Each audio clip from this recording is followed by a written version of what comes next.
way to win.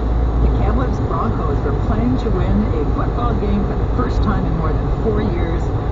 But were they also playing to save the franchise? Marty Hastings, hello, good morning. Shelley, good morning. I love that clip. That's Herman Edwards, one of the greatest sports clips of all time in media. Play to win the game. I thought that was a clip from a movie or something. It was just so real life. That's not yeah. from that football game. Wonderful. Okay, this was last Saturday at Hillside Stadium.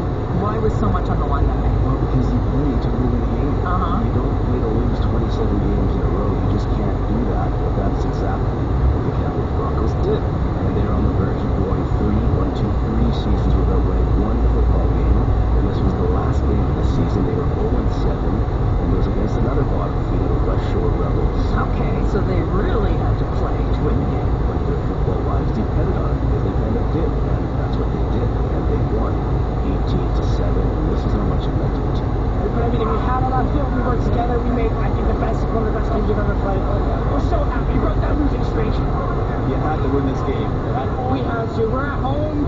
It's Halloween. You know, it's a good night. It's the last game of the season. It's some of the last games some of these boys are going to play. We had to do it. We had to win, and everything on the line. The level with me, how challenging is this season? It's been pretty hard, especially on morale on the boys. You know, we lost some guys along the way. Morale was low. So much. It meant so much. We're so happy.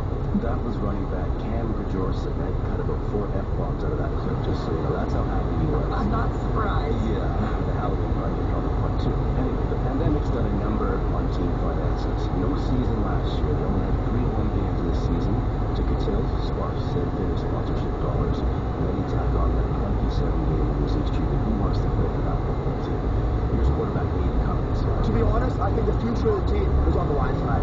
The future of recruiting, the future of an excitement around the program, it all came together today to keep this team together and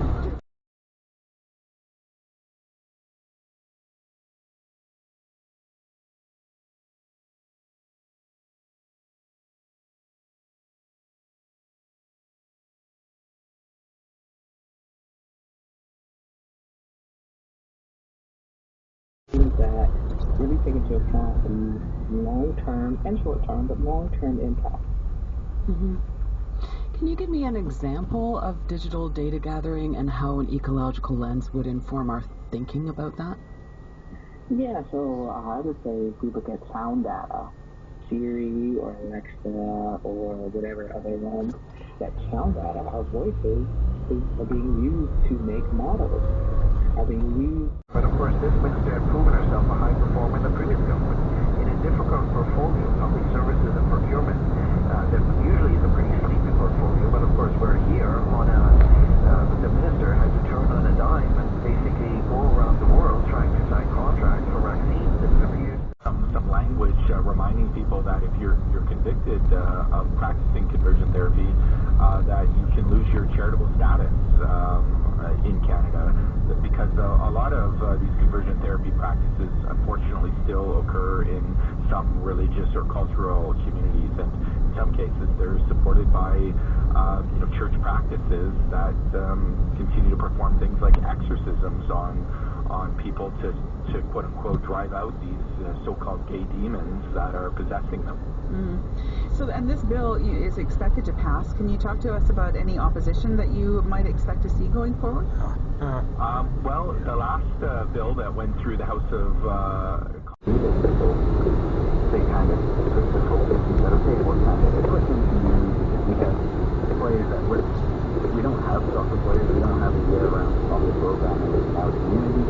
A lot of our athletes are playing hockey right now as well as soccer, or they're lacrosse. So we don't necessarily have the equipment or the crews. And so they said, okay, let's see if we can help you out with that. Put the one way down to provincial. Also make sure that Woody knew what was going on as well. This year, the mall has another new owner.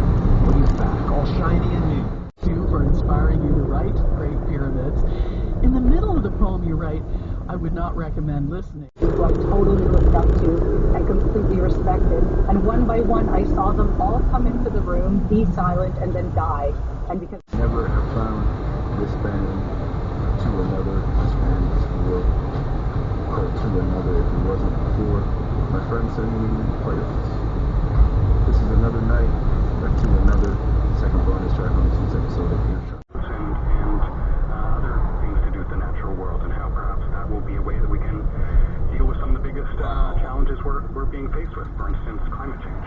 And Kevin, how has working in this series, how has it changed your perspective on British